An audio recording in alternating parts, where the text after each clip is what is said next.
In BSc third year, semester fifth, you have to learn three papers of mathematics. Paper number one, real analysis first. Its code is MAT501 and it carries 50 marks. And second paper, abstract algebra first, MAT502. Also, it carries 50 marks. And third paper is mathematical statistics first, MAT503, marks 50. For this year, I will teach you real analysis first and mathematical statistics first, one by one. So first we start mathematical statistics first, MAT503. So all syllabus is covered from the book Fundamentals of Mathematical Statistics, and name of the author is S.C. Gupta and V.K. Kapoor. There are 4 chapters in this paper. So we see first chapter, and name of the first chapter is frequency distribution and measures of central tendency. So today we see what is frequency distribution and what is variable, continuous frequency distribution, discrete frequency distribution, and one example.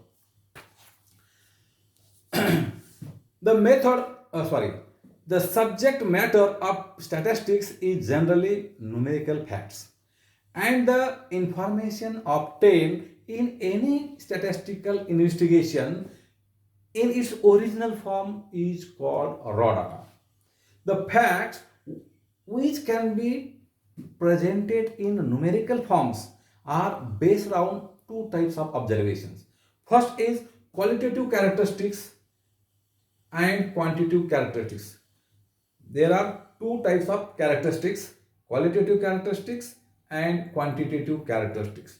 The characteristics which can be measured but only, the characteristics which cannot be measured but only their presence or absence in a group of individuals can be noted are called qualitative characteristics, or another name for qualitative characteristics is attributes. For example, blindness, age, eye color, deafness, education, employment, nationality, membership of any union are some examples of the qualitative characteristics. Or beauty. Beauty is also the qualitative characteristics. And the characteristics which can be counted or measured are known as the quantitative characteristics, or another name of quantitative characteristics is the variables. For example, height, weight, salary, price, marks of students, number of students in class, or temperature, wages, weight. So these are some examples of quantitative characteristics. Now, what is variable, or how you define the variable? The quantitative characteristics which can assume any of a prescribed numerical value is known as the variable. There are 2 types of the variable, discrete variable and continuous variable. What is discrete variable? A variable which take only finite or denumerable means countable, many distinct values, is known as discrete variables. For example, the number of students in a class, the number of teachers in college, or the number of children in family are some examples of the discrete variables. Now, continuous variable. What is continuous variable? A variable which can assume all values in a certain interval or within a certain interval is known as the continuous variable. For example, height, weight, then life of bulb, or average speed of car, or average income are some examples of continuous variable. Now we have to learn measures of, we have to learn frequency distribution. Frequency distribution, in frequency distribution, we need data. So what is the data? I have told you. So how you arrange the data? Arrangement of raw data. If the data is arranged in ascending or descending order of magnitude, it is said to be arranged in array. That is, the raw data is there. You arrange the data in ascending or descending order. Is known as the, that is known as, or actually said to be the arranged in an array. So if you have the marks of students in a class, you take 10 students or 50 students, you have the raw data, then you arrange the all marks in ascending or descending order. So arrangement is known as the arranged in an array, isn't it? The number of times each value occurs, the number of times each value occurs is known as the frequency of that variable. Suppose variable 20 occurs 2 times, then 2 is the frequency of the variable 20. Now we see frequency distribution. Frequency distribution is an arrangement of data according to the number, and that number is called the frequency of that number, possessing the individual or grouped values of variable, is known as the frequency distribution. Now there are two types of frequency distribution, that is the discrete frequency distribution and continuous frequency distribution. A frequency distribution which is formed by distinct values of discrete variable is called continuous frequency distribution. Is called discrete frequency distribution. Or a frequency distribution which is formed by distinct values of continuous variables is known as the continuous frequency distribution. Again, what is grouped frequency distribution? A grouped frequency distribution is a distribution of frequency which is obtained by dividing the entire range of given observations on a discrete or continuous variable into groups is called a grouped frequency distribution. Now the groups are called the classes, and all the frequencies are distributed in that classes. For example, your class interval is 15 to 20. The number 15, suppose you take the class interval 15 to 20, 20 to 25, 25 to 30. For the class interval 15 to 20, 20 is the upper limit of this class interval and 15 is the lower limit of this class interval. Similarly, 25 is the upper limit of this class interval and 20 is the lower limit of this class interval. Now, what is the midpoint of each class interval here? Here, addition of greatest observation and smallest observation, or addition of upper limit and lower limit and divided by 2, then you get the midpoint of that frequency distribution. So here midpoint is 17.5.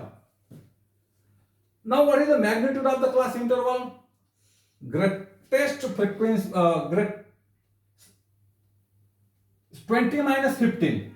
20 is the upper class limit. Upper class limit minus lower class limit is called the magnitude of that class interval. Here 5 is the magnitude of the class interval or width of class interval. Another name for magnitude is the width of the class interval. Now again question arises, how you form the class intervals. Now there are some points you can remember in case of forming a class intervals.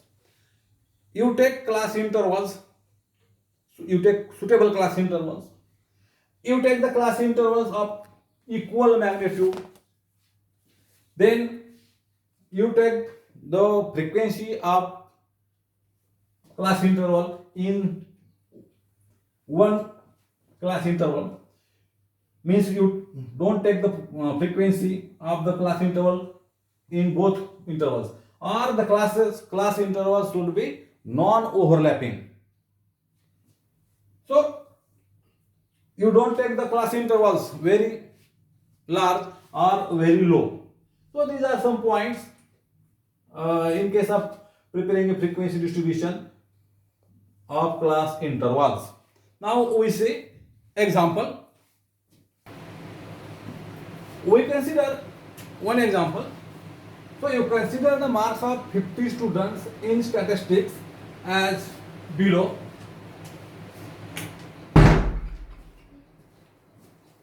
And prepare a frequency distribution table using these marks.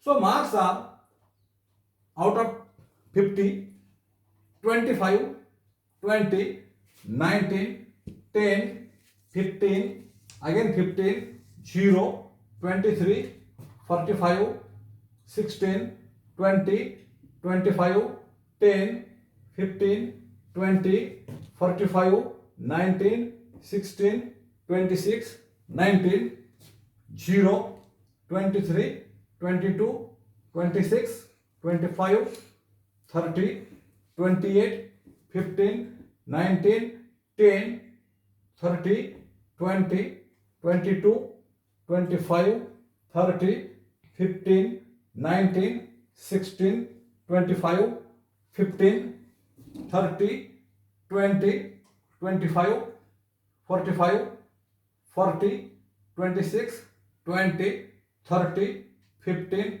and 20. And you have to prepare a frequency distribution using suitable class intervals. Now these are the marks. These are in variables or observations. Now how you prepare a frequency distribution? You prepare a discrete frequency table or continuous frequency table. Now I prepare a continuous frequency table. Now to prepare a continuous frequency table, you take the suitable class intervals. That is the continuous class intervals. So you take here class intervals 0 to 10, 10 to 20, 20 to 30, 30 to 40 and 40 to 50. And width of the each class interval is 10, means upper limit minus lower limit. 20 minus 10, 10. 10 is the width of the class intervals. Now consider every observation. So from the marks you consider every observation and put it in the suitable class by drawing a vertical line, one vertical line. After every vertical line, after 4 vertical line, you put cross for a 5th entry. If there are the 5 times one variable occurs, then 5th entry is in this way. And after some, you calculate, count the data and count the frequency of data by arranging this way. The required frequency distribution table is this. Here in class interval 0 to 10, there are 2 observations or 2 values between 0 to 10. So its frequency is 2. Again you take another class interval 10 to 20 and you count. I have already counted here. So there are 15 students or 15 variables of marks of students. 10 to 20, 18 numbers, 18 variables are there. In the class interval 20 to 30, there are 21